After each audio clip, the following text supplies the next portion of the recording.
तो स्वागत है आप सभी का हमारे YouTube channel Dehradun study point में। मैं हूं मोहित रावत। दोस्तों, Uttarakhand special most important MCQs यानी उत्तराखंड स्पेशल क्लासेस भाग 2, जिसमें हम क्या करते हैं, मोस्ट इंपोर्टेंट एमसीक्यूज को डिस्कस करते हैं और मोस्टली करंट अफेयर से क्वेश्चन है दोस्तों। इसमें जो आपके अपकमिंग एग्जाम बीडीओ, बीपीडीओ, सचिवालय रक्षक, कनिक सहायक, जो भी आपका एग्जाम है उन सबके लिए मोस्ट इंपोर्टेंट होने वाला है दोस्तों। यहां पे हम आपको लगभग 100 प्लस मोस्ट इंपोर्टेंट जो फैक्ट है एग्जाम से रिलेटेड वो हम आपको यहां पे प्रोवाइड कराते हैं। तो शुरुआत करेंगे दोस्तों हम अपने पहले क्वेश्चन से। पहला क्वेश्चन है, एशियाई जूनियर बॉक्सिंग चैंपियनशिप 2021 में रोहित चमोली व निकिता चंद द्वारा मुक्केबाजी की किस कैटेगरी में गोल्ड मेडल क्रमशः अपने नाम किया गया? दोस्तों, ऑप्शन है आपके पास 48 केजी और 56 केजी, 52 केजी और 60 केजी, 48 केजी और 60 केजी और 54 केजी और 60 केजी। तो दोस्तों, अगर क्वेश्चन सिंपल बनता तो ऐसा बनता कि इन्होंने हाल ही में एशियाई जूनियर बॉक्सिंग चैंपियनशिप में भाग लिया था, उन्होंने कौन सा मेडल जीता, या फिर इनका संबंध यानी रोहित चमोली और निकिता चंद जी का संबंध किस खेल से, क्वेश्चन ये बनता। अगर क्वेश्चन डी बने तो इस प्रकार बनेगा। तो दोस्तों, इस क्वेश्चन का जो आंसर होगा वो होगा 48 केजी और 60 केजी। तो ऑप्शन नंबर जो सी है यानी 48 केजी और 60 केजी इसका राइट होगा। दोस्तों, यहां पे आप देख सकते हैं रोहित चमोली व 5 अन्य ने जीते स्वर्ण पदक। आप इसे पूरे डिटेल से पढ़ सकते हैं, मोस्ट इंपोर्टेंट चैंपियनशिप है दोस्तों ये। तो यहां पे आप देखिए, रोहित चमोली ने कड़े फाइनल में मंगोलिया के ओट गोनवायर तो सिंजिया। तो क्वेश्चन ये भी बन सकता है कि रोहित चमोली ने फाइनल में गोल्ड मेडल जीता किसको हराकर। तो आपको ध्यान रखना है कौन है, मंगोलिया के खिलाड़ी है ओट गोनवायर तो सिंजिया। आपको यह ध्यान रखना है, 3-2 से हराया। अब दोस्तों थोड़ा डीप क्वेश्चन बनेगा। रोहित चमोली आप यहां पे देख सकते हैं दोस्तों, जैसे ये है 48 केजी में उन्होंने जीता, और जो निकिता चंद जी है, निकिता चंद जी की बात करेंगे दोस्तों तो उन्होंने 60 केजी की कैटेगरी में गोल्ड मेडल जीता।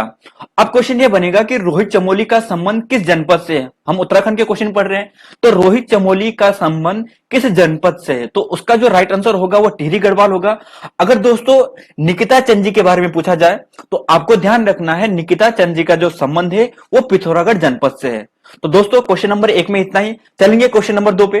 क्वेश्चन नंबर 2 है दोस्तों, हाल ही में राज्य सरकार द्वारा अनाथ बच्चों को सरकारी नौकरी में कितने प्रतिशत आरक्षण देने की बात की गई है?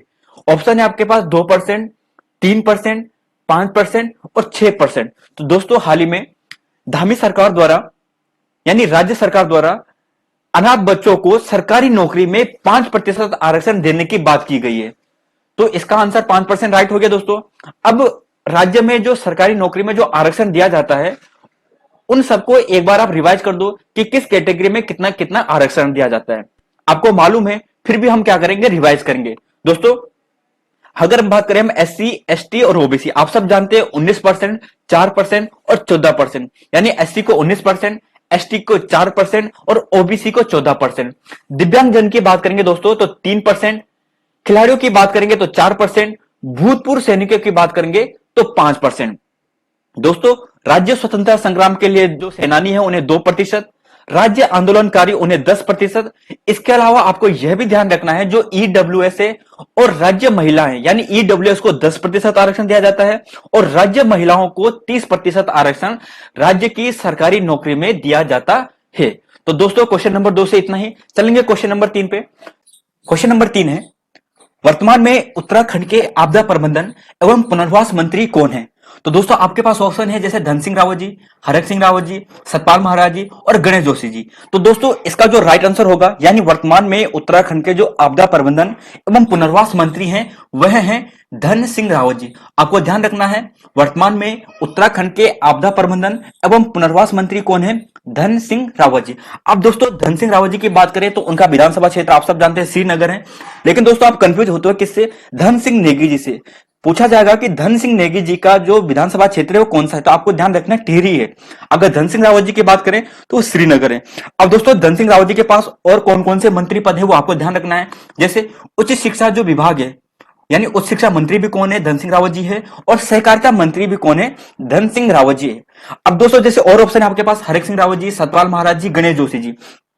इनके पास कौन कौन से विभाग है यह भी आपको याद करना है। दोस्तों हरक सिंह रावत जी की बात करें तो उनके पास वन मंत्री है, यानी वन विभाग है, पर्यावरण विभाग है, आयुष विभाग है, ऊर्जा विभाग है मोस्ट इंपोर्टेंट, और कौशल विकास एवं सेवा योजन है। यानी वर्तमान में वन मंत्री, पर्यावरण मंत्री, आयुष मंत्री, ऊर्जा मंत्री, कौशल विकास एवं सेवा योजन मंत्री, ये सब कौन है? हरक सिंह रावत जी हैं। दोस्तों हरक सिंह रावत जी आप सब जानते हैं कोटद्वार विधानसभा क्षेत्र से हैं। अगर बात करें सतपाल महाराज जी से तो आपको ध्यान रखना है दोस्तों, सतपाल महाराज जी के पास जो वर्तमान में विभाग है वो है सिंचाई मंत्री, पर्यटन मंत्री, पीडब्ल्यूडी मंत्री और संस्कृति एवं धर्मस्व मंत्री। तो कौन कौन से विभाग है? सिंचाई विभाग है, पर्यटन विभाग है, पीडब्ल्यूडी विभाग है और संस्कृति एवं धर्मस्व जो विभाग है वो भी किसके पास है? सतपाल महाराज जी के पास है। दोस्तों बात करेंगे गणेश जोशी जी के पास, तो आपको ध्यान रखना है गणेश जोशी जी के पास कौन कौन से विभाग है? सैनिक कल्याण विभाग है, औद्योगिक विभाग है और मोस्ट इंपोर्टेंट जो आपको विशेष ध्यान रखना है एमएसएमई। तो एमएसएमई जो विभाग है यानी एमएसएमई जो मंत्री हैं वो भी कौन है? गणेश जोशी जी हैं। और खादी एवं ग्रामोद्योग जो विभाग है यानी खादी और ग्रामोद्योग जो मंत्री हैं वो भी कौन है? गणेश जोशी जी हैं। तो चलेंगे दोस्तों नेक्स्ट क्वेश्चन पे। नेक्स्ट क्वेश्चन है किस चंद शासक की मृत्यु चेचक रोग के कारण हुई थी? आपके पास ऑप्शन है दोस्तों ज्ञानचंद, लक्ष्मीचंद, जगतचंद और देवीचंद। तो दोस्तों आप सब जानते होंगे इसका जो राइट आंसर है वो है जगतचंद। तो आपको ध्यान रखना है इसका जो राइट आंसर है यानी चेचक रोग के कारण जिस चंद शासक की मृत्यु हुई थी वह कौन थे? जगतचंद थे। अब दोस्तों जगतचंद से जो इंपॉर्टेंट फैक्ट बनते हैं एग्जाम में वो हम थोड़ा यहाँ पे डिस्कस कर लेते हैं। मोस्ट इंपोर्टेंट जैसे सबसे पहले बनता है कि इनका कार्यकाल क्या था। तो आपको ध्यान रखना है 1708 से लेकर 1720 तक इनका कार्यकाल था। पूछा जाएगा कि इनके समकालीन पौराण शासक कौन था? तो मेदिनी शाह और फतेह शाह इनके समकालीन थे। मुगल शासक कौन था इनके समकालीन? बहादुर शाह था, उनसे उन्होंने भेंट भी की थी। मोस्ट इंपोर्टेंट दोस्तों ज्वारियों पर इन्होंने टैक्स लगाया था। अगर बात करें दोस्तों ये क्वेश्चन बन भी चुका है और आगे भी बन सकता है कि पूछा जाता है कि चंद वंश का स्वर्णकाल किस चंद शासक के काल को कहा जाता है? तो इसका राइट आंसर भी क्या है? जगतचंद है। और मोस्ट इंपोर्टेंट ब्रह्म ताम्रपत्र का संबंध किससे है? वो भी किससे है? जगतचंद से। दोस्तों ब्रह्म ताम्रपत्र की बात करें तो इसमें बताया गया है कि ज्ञानचंद के समय बीरेशर जोशी जो वेदकुनी थे उन्होंने बधानगढ़ की जासूसी की थी। तो आपको यह ध्यान रखना है। अब दोस्तों जैसे देवीचंद की बात करेंगे यानी जगतचंद के बाद देवीचंद गद्दी पर बैठे थे। अब देवीचंद की बात करेंगे दोस्तों तो देवीचंद ऐसे शासक थे जिनकी बहुत सारी महत्वपूर्ण उपाधियां हैं जो एग्जाम पॉइंट है उससे मोस्ट इंपोर्टेंट है। जैसे इन्हें क्या बोला जाता है? चंद्रवंश का तुगलक बोला जाता है। मोस्ट इंपोर्टेंट आपको ध्यान रखना है दोस्तों कि इनका जो उपनाम है कुमाऊं का जो मोहम्मद तुगलक है इन्हें बोला जाता है। कुमाऊं का विक्रमादित्य भी इन्हें कहा जाता है। इसके अलावा आपको यह भी ध्यान रखना है कि चंद वंश का जो अवनति काल की जो शुरुआत मानी जाती है वो देवी चंद से ही मानी जाती है। तो ये दो तीन मोस्ट इंपोर्टेंट फैक्टर दोस्तों आपको ध्यान रखना है। अब दोस्तों यहाँ पे जब चेचक रोग की बात हुई है तो चेचक रोग से संबंधित जो क्वेश्चन बनते हैं वो भी थोड़ा डिस्कस करते हैं। दोस्तों आपको ध्यान रखना है अगर चेचक रोग की बात करेंगे छोटी माता या चिकन पॉक्स, लेकिन इसके अगर कारक की बात पूछी जाए तो इसका जो कारक है वह है वेरिसेला जोस्टर वायरस या वेरियोला वायरस। आपको ध्यान रखना है पूछा जाएगा कि चेचक का जो कारक है यानी कौन से वायरस के कारण होता है। ये तो समझ गए होंगे कि जो चेचक रोग है वो वायरस के कारण होता है। कौन सा वायरस है? वेरिसेला जोस्टर वायरस या वेरियोला वायरस। इसकी जो वैक्सीन बनी थी विश्व की सबसे पहली वैक्सीन थी 1796 में बनी थी और किसके द्वारा बनाई गई थी? एडवर्ड जेनर के द्वारा। पूछा जाएगा कि भारत चेचक मुक्त कब हुआ था यानी WHO द्वारा भारत को चेचक मुक्त कब किया गया? तो आपको ध्यान रखना है वो है अप्रैल 1977। तो दोस्तों मोस्ट इंपोर्टेंट फैक्ट थे। आई होप आपको पसंद आएगा तो प्लीज सब्सक्राइब करना ना भूलना। चलेंगे हम अपने नेक्स्ट क्वेश्चन पे। नेक्स्ट क्वेश्चन है किसी राष्ट्रीय पार्क में पहली बार महिला चालकों को सफारी करवाने की अनुमति प्रदान की गई? किस राष्ट्रीय पार्क में? तो दोस्तों ऑप्शन है आपके पास Corbett National Park, Rajaji Park, Govind National Park, Nanda Devi National Park. तो इसका जो राइट आंसर है वह है कार्बेट नेशनल पार्क। दोस्तों हाल ही में जो कार्बेट नेशनल पार्क है वहां पे महिला चालकों को भी सफारी करवाने की अनुमति प्रदान की गई। अब एक बार जल्दी जल्दी कार्बेट नेशनल पार्क से जितने इंपॉर्टेंट फैक्ट बनते हैं वो थोड़ा एक बार रिवाइज कर लेते हैं। दोस्तों क्या क्या फैक्ट बनते हैं? फैक्ट बनते हैं सबसे पहले स्थापना। आप सब जानते हैं कार्बेट नेशनल पार्क की जो स्थापना हुई थी 1936 में हुई थी। इसका जो क्षेत्रफल है वो कितना है? 520.82 किलोमीटर वर्ग स्क्वायर है। और यह भी आप जानते हैं दोस्तों कि इसे टाइगर रिजर्व कब घोषित किया गया था? तो 1 नवंबर 1973 को कार्बेट नेशनल पार्क को टाइगर रिजर्व घोषित किया गया था। इसके अलावा इसका जो 500 मीटर का जो एरिया का क्षेत्रफल है उसे शांत क्षेत्र घोषित किया था 2012 में, और यहां पे स्पेशल टाइगर प्रोटेक्शन फोर्स का जो गठन किया गया था ये वर्ष 2013 में किया गया था। इसके अलावा दोस्तों आप यह भी ध्यान रख सकते हैं कि जो कार्बेट नेशनल पार्क है ये 2 जिलों में फैला है, पौड़ी गढ़वाल और नैनीताल। इसका जो मैक्सिमम पार्ट है वो कहां पे, पौड़ी गढ़वाल में है। आप कंफ्यूज मत होना कि ये नैनीताल में होगा, ध्यान रखना।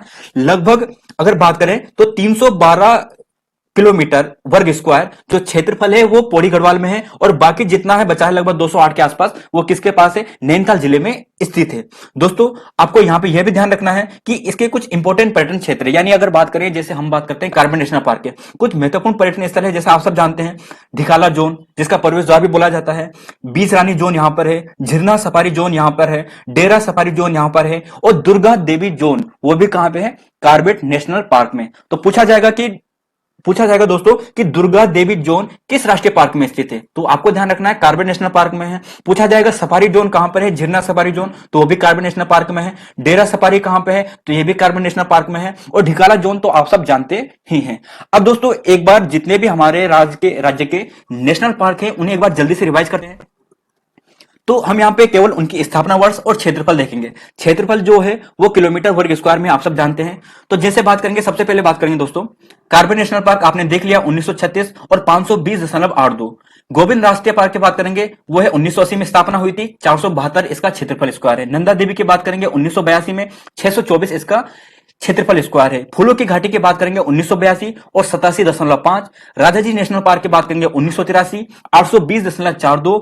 और गंगोत्री नेशनल पार्क की बात करेंगे 1989 और 2390 किलोमीटर वर्ग स्क्वायर इसका क्षेत्रफल है। तो आई होप दोस्तों आपको पसंद आए। चलेंगे अपने नेक्स्ट क्वेश्चन पे। नेक्स्ट क्वेश्चन है हमारा, हाल ही में कल्याण सिंह रावत जी ने बुग्याल संरक्षण दिवस किस तिथि को मनाने की घोषणा की। दोस्तों आपके अपकमिंग एग्जाम के लिए ये जो क्वेश्चन है मोस्ट इंपोर्टेंट होने वाला है, तो आपको यहां पे इंपोर्टेंट लिख सकते हैं दोस्तों, मोस्ट इंपोर्टेंट होने वाला है। तो इसका जो राइट आंसर होगा वह है 16 अगस्त। तो आपको ध्यान रखना है, पूछा जाएगा कि बुग्याल संरक्षण दिवस किस तिथि को मनाया जाएगा या किस तिथि को मनाने की घोषणा की गई है, तो वह है 16 अगस्त। किसने घोषणा की है, कल्याण सिंह रावत जी द्वारा। कल्याण सिंह रावत जी के जो मेथी फाउंडेशन है उनके द्वारा यह घोषणा की गई है। दोस्तों आप यहां पे देख सकते हैं कल्याण सिंह रावत जी यानी पद्मश्री और मेती आंदोलन के जनक कल्याण सिंह रावत जी कहते हैं कि इस साल से हमने 16 अगस्त को बुग्याल संरक्षण दिवस मनाने का संकल्प लिया है। अब प्रत्येक साल 16 अगस्त को बुग्याल संरक्षण दिवस मनाया जाएगा। दोस्तों आप इसे डिटेल से पढ़ सकते हैं।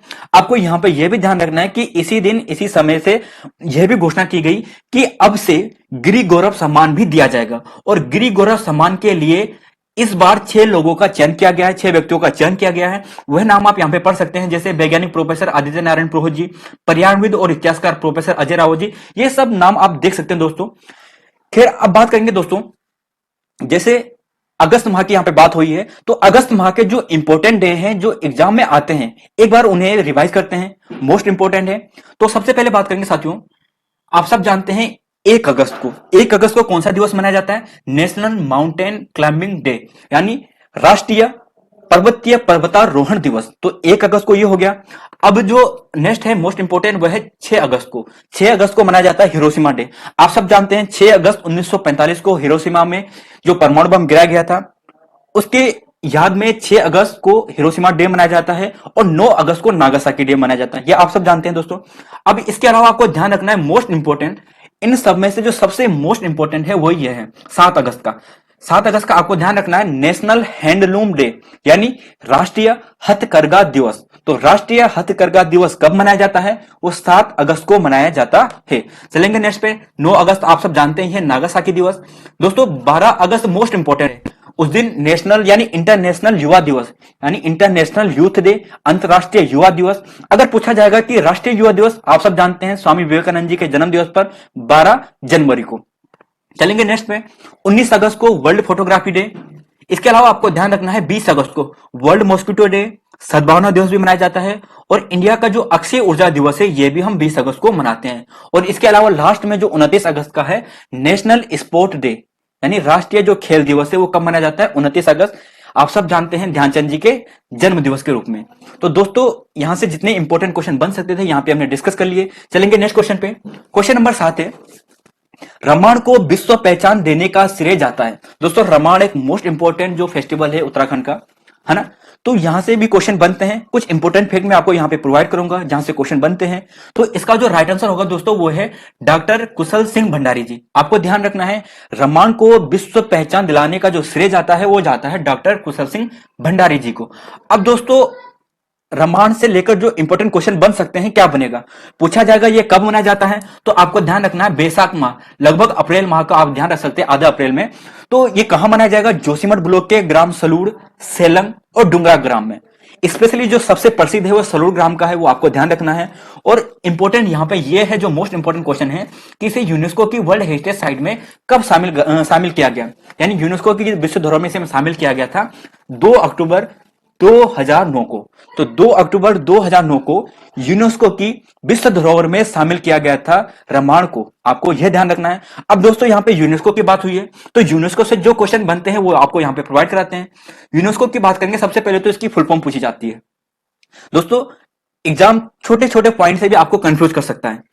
एक दो बार किसी एग्जाम में मैंने देखा था, तो वहां पे जो थीम पूछी थी जैसे यूनेस्को की, सब कुछ सही था, फर्क बताऊं कहां पे था, फर्क केवल इतना था, इस एस पे फर्क था, एक था नेशन और एक था नेशंस।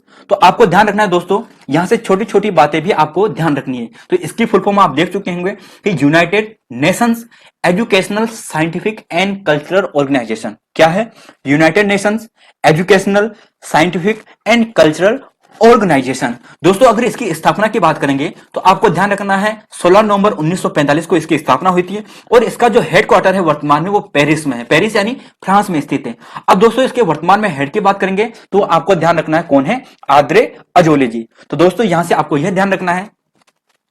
अब दोस्तों जुगल किशोर जी, यहाँ पे जैसे यहाँ पे जो अन्य नाम लिए थे मैंने रेंडमली लिए थे एक जुगल किशोर जी को छोड़कर।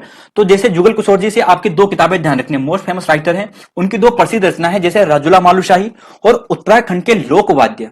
तो आपको ध्यान रखना है, पूछा जाएगा कि राजुला मालुशाही किसकी रचना है, जुगल किशोर जी की है। पूछा जाएगा उत्तराखंड के लोकवाद्य जो ये रचना है किसकी है, जुगल किशोर जी की है। तो दोस्तों क्वेश्चन नंबर 7 से इतना ही, चलेंगे क्वेश्चन नंबर 8 पे। क्वेश्चन नंबर 8 है, सरोला सभा के संदर्भ में निम्न में से कौन सा कथन सही नहीं है। ऑप्शन है आपके पास, इसकी स्थापना वर्ष 1904 में हुई थी। दोस्तों सरोला सभा से जितने भी इंपोर्टेंट फैक्ट है मैंने यहां पे आपको प्रोवाइड करा दिए। देखिए दोस्तों, इसकी स्थापना वर्ष 1904 में हुई थी, इसका मुख्यालय टिहरी था, सरोला सभा के संस्थापक तारादत्त गेरोला जी थे, और इस सभा की स्थापना के बाद सरोला ब्राह्मण को हल लगाना वैध कर दिया। अब दोस्तों आप सब जान चुके होंगे, इसका जो राइट आंसर होगा वो होगा डी, यानी इस सभा की स्थापना के बाद सरोला ब्राह्मण को हल लगाना वैध कर दिया। गलत, इस सभा की स्थापना के बाद यह प्रस्ताव रखे गए थे कि सरोला जो ब्राह्मण होगा वो अब से हल नहीं जोतेगा। तो यानी जो सरोला ब्राह्मण था उन्हें श्रेष्ठ घोषित किया गया था, यानी उन्हें थोड़ा अन्य ब्राह्मणों की तुलना में उन्हें श्रेष्ठ माना गया। तो यहां से आपको ध्यान रखना है, इस सभा की स्थापना के बाद सरोला ब्राह्मण को हल लगाना निषेध कर दिया गया था, ना कि वेद। आपको यहां ध्यान रखना है। दोस्तों चलेंगे नेक्स्ट क्वेश्चन पे। क्वेश्चन नंबर 9 है, हाल ही में पुष्कर सिंह धामी जी द्वारा अनुपूरक बजट 2021-22 पेश किया गया। इस बजट की राशि क्या थी। अब दोस्तों कोई दोस्त ना समझ पाए अनुपूरक बजट, तो देखो दोस्तों सबसे पहले अगर आप अनुपूरक बजट का नहीं समझ पाने तो अनुपूरक का आपको मतलब मालूम होना चाहिए। अनुपूरक का मतलब होता है कि किसी चीज में उसे थोड़ा बाद में एक्स्ट्रा जोड़ देना, यानी हमने कोई चीज हमने मान के चला हमने कि 100 रुपए लिए और हमें कुछ थोड़ा और रुपए की जरूरत है, हमने उस पर 20 रुपए एक्स्ट्रा ऐड कर दिए तो टोटल 120 हो गया। तो यही बजट होता है, पहले हमने बजट पेश किया, अब हमें आवश्यकता है कि थोड़ा और बढ़ाने की, तो वो होता है अनुपूरक बजट। अब अनुपूरक बजट 2021-22 पेश किया गया हाल ही में धामी जी द्वारा, तो आपने ये बताना है कि वर्तमान में इसकी राशि कितनी थी। तो दोस्तों जो इसकी राशि थी आप ऑप्शन देख सकते हैं, इसका जो राइट आंसर होगा वो होगा 5,720.78 करोड़। तो ये उसका राइट आंसर होगा दोस्तों। अब दोस्तों जैसे आप सब जानते हैं कि बजट, दोस्तों पहले आपको मैं यहां पे एक बात यह भी क्लियर कर दूं, जो बजट शब्द है संविधान के किसी भी अनुच्छेद में कहीं भी वर्णन नहीं है, यानी बजट शब्द का तो प्रयोग हुआ ही नहीं है संविधान में। वहां पे जरूर यह लिखा गया है कि एनुअल फाइनेंस स्टेटमेंट, जो कि अनुच्छेद 112 में लिखा गया है, यानी वार्षिक वित्तीय विवरण। बजट शब्द का यूज नहीं है, वहां पे लिखा गया है एनुअल फाइनेंशियल स्टेटमेंट। तो आपको ध्यान रखना है, आपको कंफ्यूज कर सकता है आयोग कि पूछेगा कि बजट शब्द का प्रयोग संविधान के किस अनुच्छेद में है, तो आपका आंसर आप सोचोगे कि अनुच्छेद 112 होगा, यानी आर्टिकल 112 होगा। लेकिन आपको ध्यान रखना है कि बजट शब्द का तो संविधान में कहीं प्रयोग हुआ ही नहीं है। वहां पे जो यूज हुआ है वो है एनुअल फाइनेंशियल स्टेटमेंट, हम उसे सामान्य भाषा में बजट बोल देते हैं। तो आपको ध्यान रखना है दोस्तों। अब 2021-22 में हाल ही में निर्मला सीतारमण जी द्वारा बजट पेश किया गया था। अब वहां से कुछ इंपॉर्टेंट फैक्ट है, मोस्ट 3 इंपॉर्टेंट फैक्ट दोस्तों मैं आपके लिए यहां पे लाया हूं।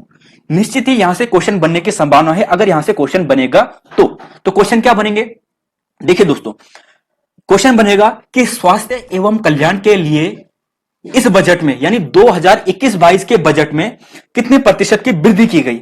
तो आपको ध्यान रखना है 137% यानी 137%, यानी 2020-21 में जो बजट था उसकी तुलना में 2021-22 में जो बजट होगा उसमें 137% की वृद्धि की गई। और पूछा जाएगा कि स्वास्थ्य के लिए कितना बजट है टोटल, तो आप देख सकते हैं 2,23,846 करोड़ रुपए।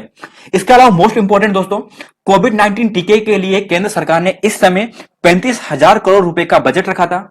और बीमा क्षेत्र में एफडीआई की सीमा, मोस्ट इंपोर्टेंट साथियों, इसे आप वेरी वेरी इंपोर्टेंट कर सकते हो कि बीमा क्षेत्र में एफडीआई की सीमा 49% से बढ़ाकर 74% कर दिया गया है। तो पूछा जाएगा कि वर्तमान में जो बीमा क्षेत्र में एफडीआई यानी फॉरेस्ट डायरेक्ट इन्वेस्टमेंट होती है उसका सीमा कितनी कर दी गई है, तो 74% आपको ध्यान रखना है।